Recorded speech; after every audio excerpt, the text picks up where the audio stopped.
Roundtable. We've had an exciting 2 weeks of sports, and we're here to cover it for you. So, first, we're going to talk about the NCAA basketball tournament since that was so exciting. It really brought madness to March, if you know what I mean.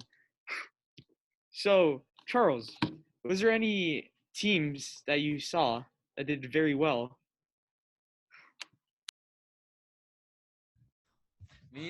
Going to the tournament, I had Baylor winning it all, so that was probably my first pick, and I'm happy that they won it all.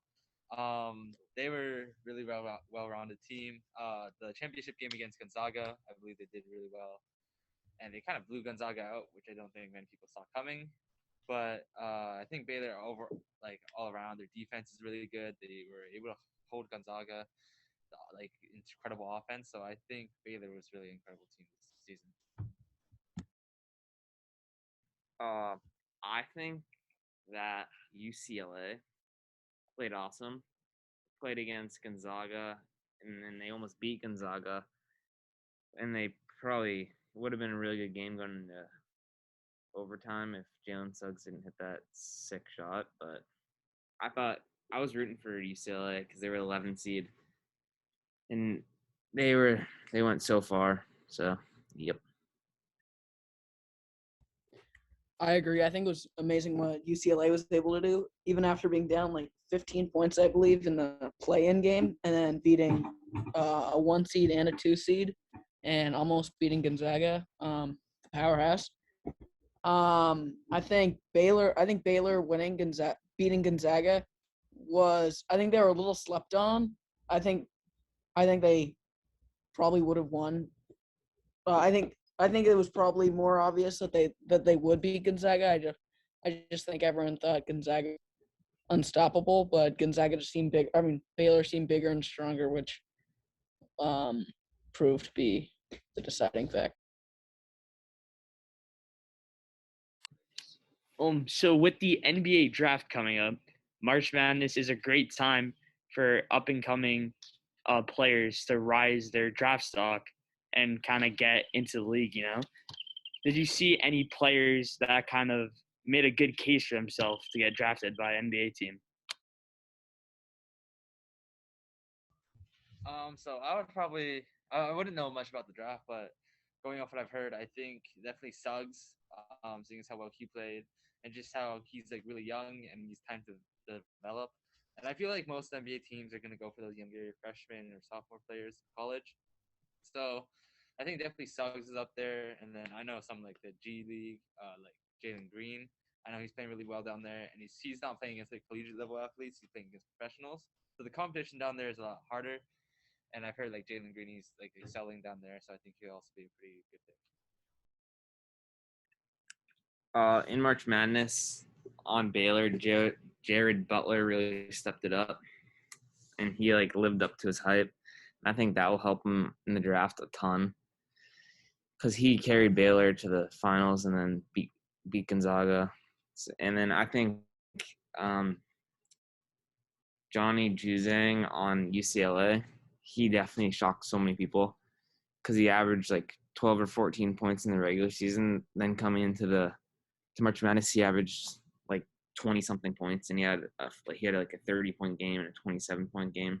So I think he really stepped it up and gave himself a way bigger shot of making it to the NBA draft. I was also going to say Johnny Juzang because he kind of led UCLA way further than anyone anticipated, and I believe in this March Madness he put up the second highest franchise record for points in the March Madness tournament, which is absurd. He did amazing. He put the team on his back, and I think he really brought everyone around the team up. I think he brought everyone on the team around him up, which got the whole team involved. And I also think Max Amos from Oral Roberts did really good, along with Kevin O'Banner. I don't know if them two will be first rounders, but I think they will play in the NBA. I think Max will definitely play in the NBA. I'm not sure about Kevin, but I think they shocked the whole world as well. So transitioning from college basketball, we're going to go to pro basketball next.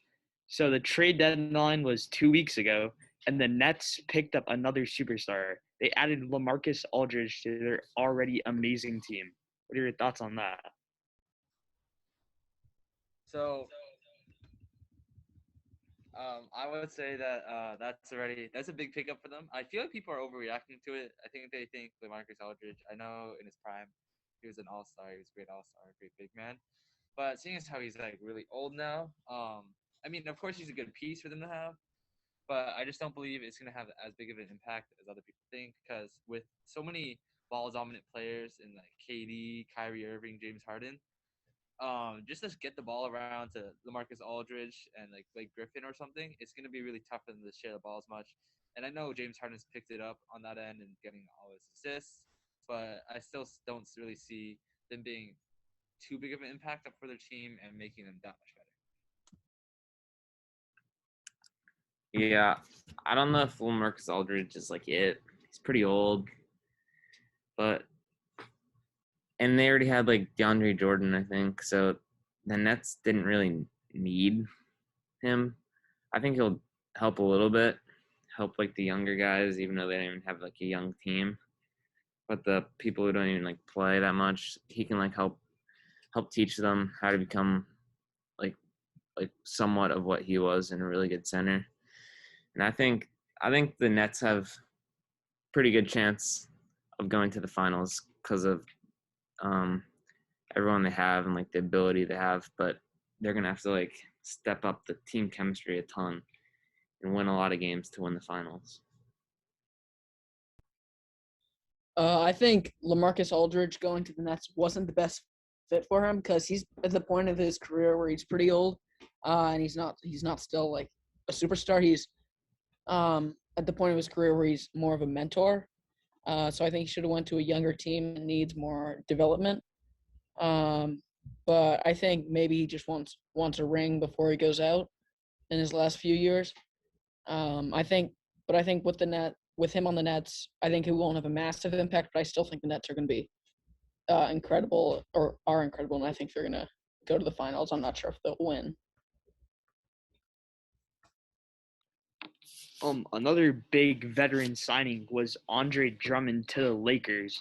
LeBron and AD are currently out on injury, and they might make a short return, but who knows with injuries. So how do you think that Drummond will fare with the Lakers? I would say I think that Drummond is a pretty good big man for them. I know they had AD, but I feel like Drummond's more the type of defensive, or I know AD's also like a really good defender, but Drummond's for those like rebounds. He's a grit and grind type of center. He's willing to battle for those rebounds, and I think he's gonna be a good piece. But I'm just not really sure they're gonna be able to match up with the Nets, seeing as how good their starting lineup is, and seeing as how LeBron and AD are still injured, we don't really see how well they're going to work out. So it's not really much time for them to work up that chemistry on the court. Yeah. LeBron James and Anthony Davis being hurt is going to be pretty tough when they're coming back because they haven't been playing for a while. So like coming back and going into playoffs right off an injury is going to be tough. So I think Andre Drummond was a good pick for them because now Anthony Davis can like give the more of a center position to Andre Drummond where he can get the rebounds and like let Anthony Davis do some more scoring, even though he scores a ton. But he'll just open up more scoring for the Lakers in general. Andre Drummond hasn't been really like a super big name in the past few years when he was with the Pistons. And I watched his debut with the Lakers, and I don't understand why everyone was acting like he's a top 5 player. But I think he's a good pickup. I don't know how much they're paying him, and I don't know how the Lakers and Nets afford to get all these players. I think it's a good pickup. He might be a little overhyped, but overall, I think it's a good thing for the Lakers, especially with their 2 stars out. Hey, for our last NBA topic, our very own Celtics made a very questionable decision. They traded one of our best big men in Daniel Tice for another guard, Evan Fournier. What do you guys feel about this? I don't. It's a debatable topic considering is how now our team really doesn't really have any big man.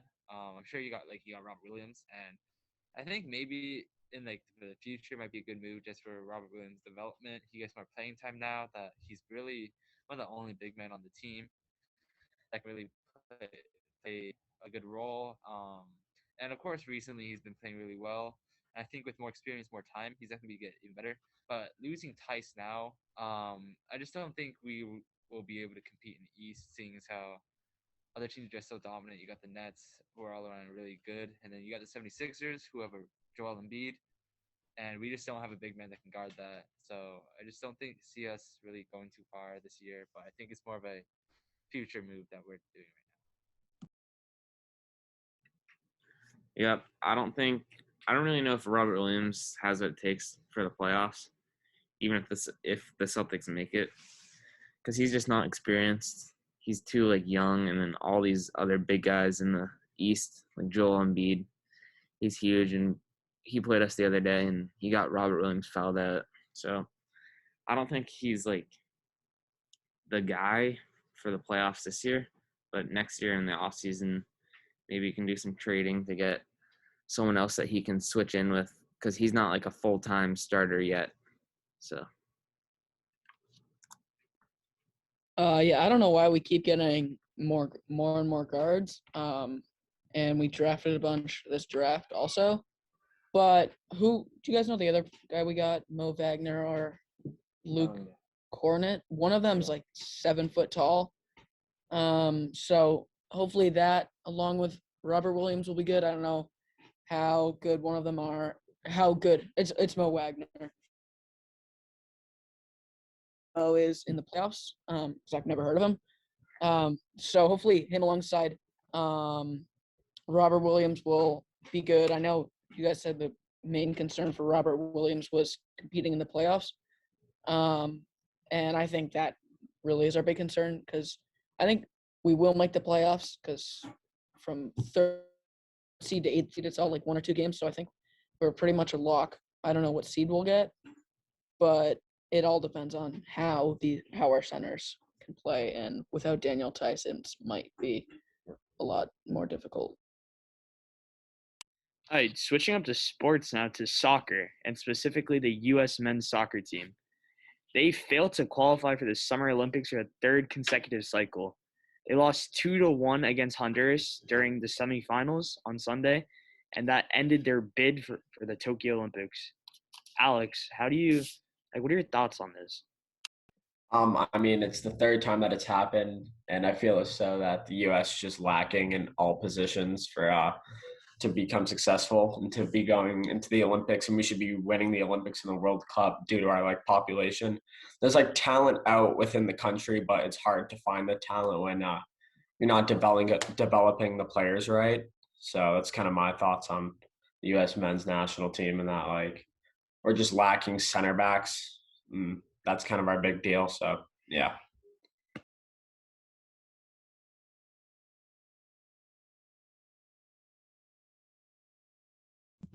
So I wouldn't say I know much about soccer, but from what it sounds like Alex is saying, I just don't think our U.S. men's soccer team is really that developed. We don't have any good enough players.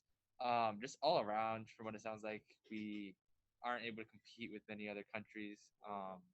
And I didn't even know you cannot make the World Cup. I thought it was like a lock for you to make it. And just seeing how we've missed it for the third straight year, even like just not like making it very far, just not even making the World Cup is tough considering how we're like a really big country. We have a high population, and seeing as how we usually excel in most sports, but soccer just seems to not doing too well. yeah, I think the U.S. is just known for being beasts at everything. So I think they just got to pick up the soccer, just get it going. It's like the national sport of the world. We're pretty good at a lot of stuff, so not making the Olympics, pretty bad. Yeah, I think we got a good team. Like George Smith, our center. But I think we're lacking some pieces too. Sorry, I don't know much about soccer.